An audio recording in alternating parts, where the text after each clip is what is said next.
Jessica, Jessica.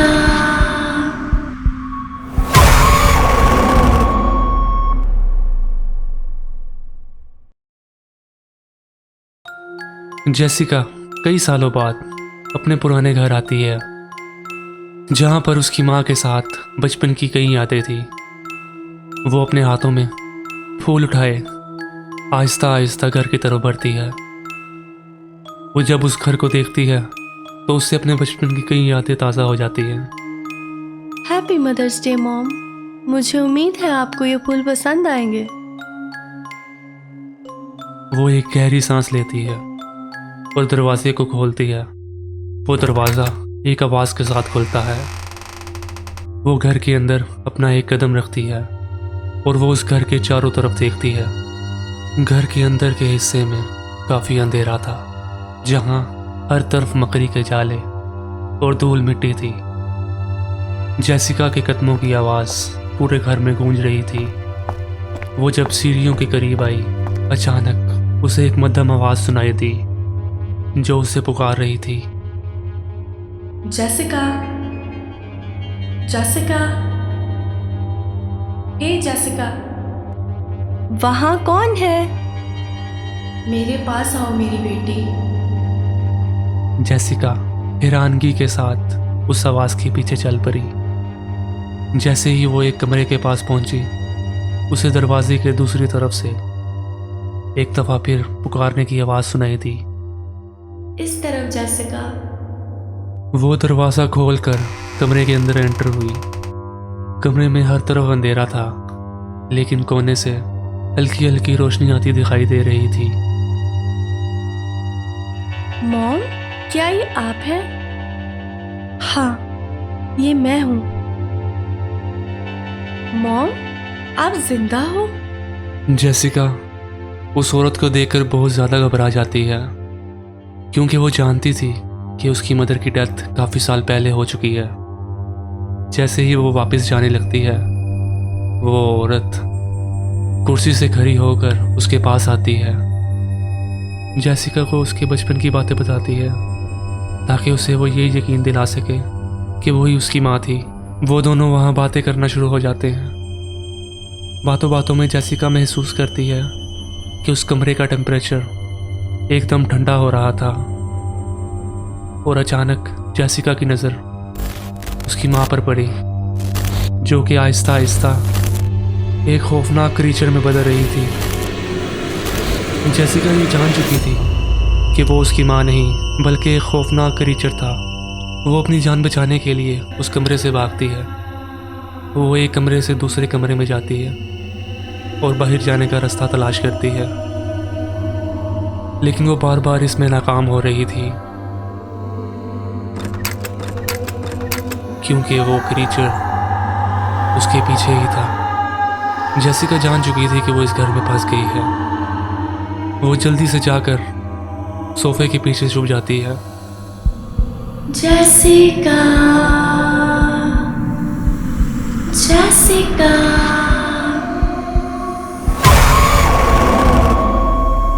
तभी उसकी नज़र एक खिड़की पर पड़ती है। जेसिका उस खिड़की से बाहर निकलती है और जल्दी से जाकर अपनी गाड़ी की बैक सीट से पेट्रोल निकालती है।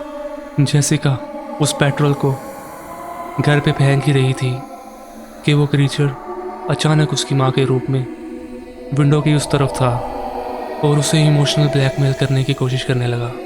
जेसिका, पहचानो मुझे, मैं तुम्हारी मॉम हूँ। तुम मेरे साथ ये क्या कर रही हो? अब मैं तुम्हारी बातों में नहीं आऊंगी। जेसिका इस बार उसके ट्रैप में नहीं आई और उसने उस घर को आग लगा दी।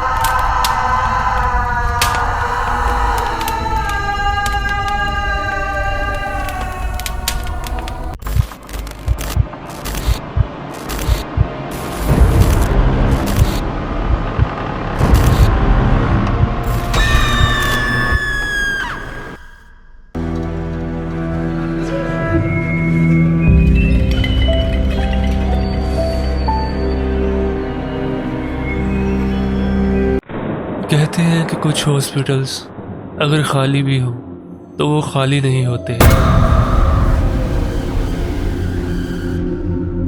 ऐसा ही एक हॉस्पिटल रेवंसवुड के करीब आ गया था। वहां रहने वाले 4 दोस्तों ने रात के वक्त उस हॉस्पिटल में जाने का प्लान बनाया। वो हॉस्पिटल के अंदर जाने के लिए बहुत पुरजोश थे। उस हॉस्पिटल के मुतालिक बहुत ज़्यादा वाक़ियात मशहूर थे, जैसे कि इस हॉस्पिटल में मरीज़ों को ज़िंदा जला दिया गया था। वो चारों लिज, जेसन, माइक और एमी अपनी आंखों से इस हॉस्पिटल को एक्सप्लोर करना चाहते थे और इन सारी बातों को झुठलाना चाहते थे। उस अंधेरी रात में उस हॉस्पिटल के अंदर चले गए। उनके पास फ्लैश लाइट थी।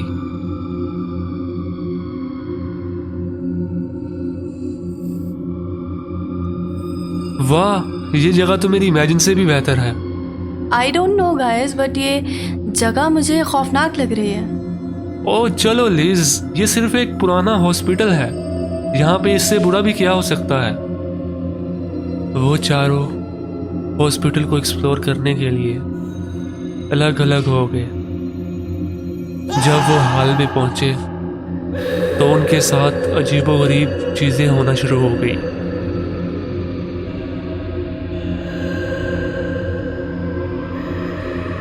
उन्हें अजीब अजीब आवाजें आने लगी, जैसे वहां पे पहले से कोई मौजूद हो। मुझे ऐसा लग रहा है यहाँ हम अकेले नहीं हैं। एमी, तुम सिर्फ चीजें इमेजिन कर रही हो। वो हॉस्पिटल को एक्सप्लोर करते करते एक ऑपरेशन रूम में पहुंच गए। अंदर उन्हें ऑपरेशन टेबल पर एक पेशेंट मिला जो चादर में ढका हुआ था। ओह माय गॉड, क्या वो लाश है? अचानक पेशेंट उठकर बैठ गया और अपने चेहरे से चादर हटाई। उसकी खाली स्याह आंखें और चेहरे पर एक खौफनाक मुस्कुराहट थी। तुम्हें यहाँ कभी नहीं आना चाहिए था। वो चारों चीखते हुए ऑपरेशन रूम से बाहर निकले।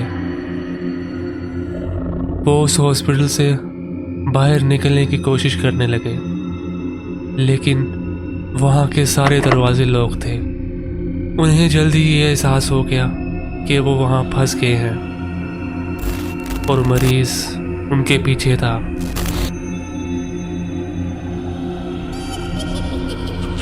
मैं जानती थी हमें यहाँ नहीं आना चाहिए था।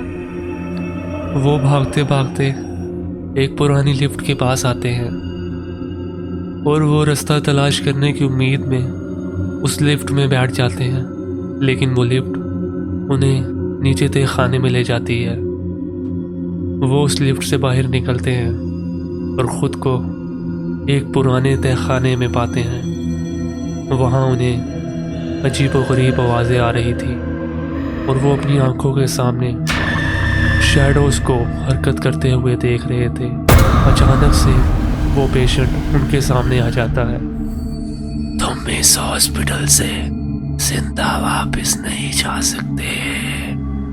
वो चारों चीखते हुए वहां से भागे, लेकिन मरीज उनसे एक कदम पीछे ही था। फिर आखिरकार उन्हें एक बाहर जाने का दरवाज़ा मिला। वो चारों उस हॉस्पिटल से बाहर भागे। उनकी सांस फूली हुई थी। जब वो बाहर निकले तो उनके ख्यालात बिल्कुल मुख्तलिफ थे और उन्हें इस बात का अंदाज़ा हो गया था कि उन्हें इस हॉस्पिटल में कभी नहीं आना चाहिए था।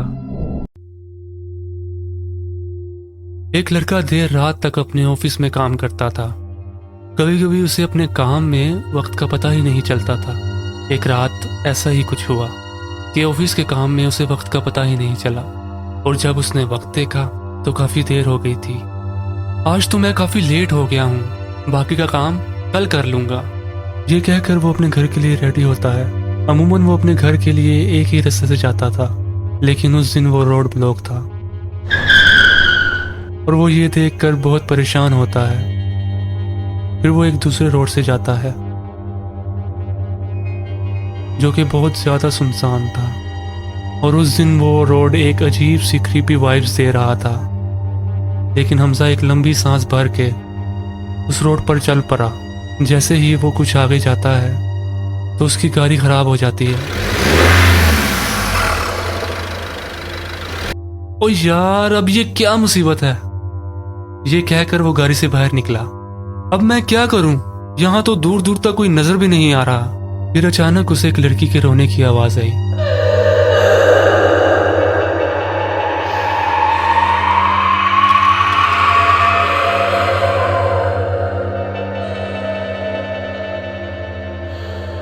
ये आवाज सुनकर वो बहुत ज्यादा डर गया, क्योंकि वो रोड तो बिल्कुल सुनसान था। तो फिर ये आवाज कैसी? रोड के साथ ही एक जंगल था और वो आवाज वहां से ही आ रही थी। और जब उसने उस जंगल में जाकर देखा तो वहां एक लड़की थी। तो वो ये देखकर बहुत हैरान हुआ कि इतने घने जंगल में इस लड़की का यहाँ क्या काम। आप यहाँ पे क्या कर रही हैं? मेरी पास ही कार खराब हो गई थी और मैं किसी कार का वेट कर रही थी ताकि मैं लिफ्ट ले सकूं। आपको कहीं जाना है तो मैं आपको छोड़ आता हूँ। वो लड़की भी इस बात पे एग्री हो जाती है। जैसे ही वो कार के पास आते हैं तो कार स्टार्ट होती है, लेकिन जबकि वो कार अचानक खराब हो गई थी।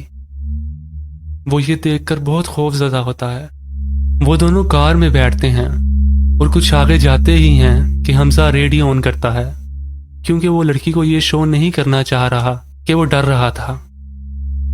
आप कोई सॉन्ग सुनना पसंद करेंगी? नहीं, मैं सॉन्ग नहीं सुनती। एक खौफनाक अंदाज में कहती है। तो रेडियो पर एक घोस्ट स्पेशल शो लगा होता है जिसमें शहर के हॉन्टेड प्लेसेस का जिक्र होता है। और अब बात करते हैं ऐसे रोड के बारे में जहां पर अक्सर लोगों को एक लड़की नजर आती है। आज भी लोग उस रास्ते से गुजरने से पहले सोचते हैं। हमजा ये सुनकर बहुत डर जाता है जब वो उस रोड का नाम लेता है, क्योंकि वो रोड वही थी जहां से हमजा जा रहा था। उसकी नजर अपनी साथ वाली सीट पर पड़ती है तो वो लड़की अपनी सीट पर नहीं होती। अचानक से उसकी कार के सामने कोई आ जाता है। वो जल्दी से कार को रोकता है। वो लड़की वही थी जिसको उसने लिफ्ट दी थी।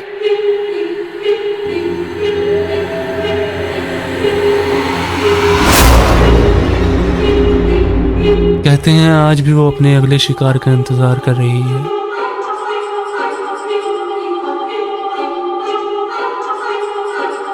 हाय गाइस, आई होप आपको ये स्टोरी अच्छी लगी होगी।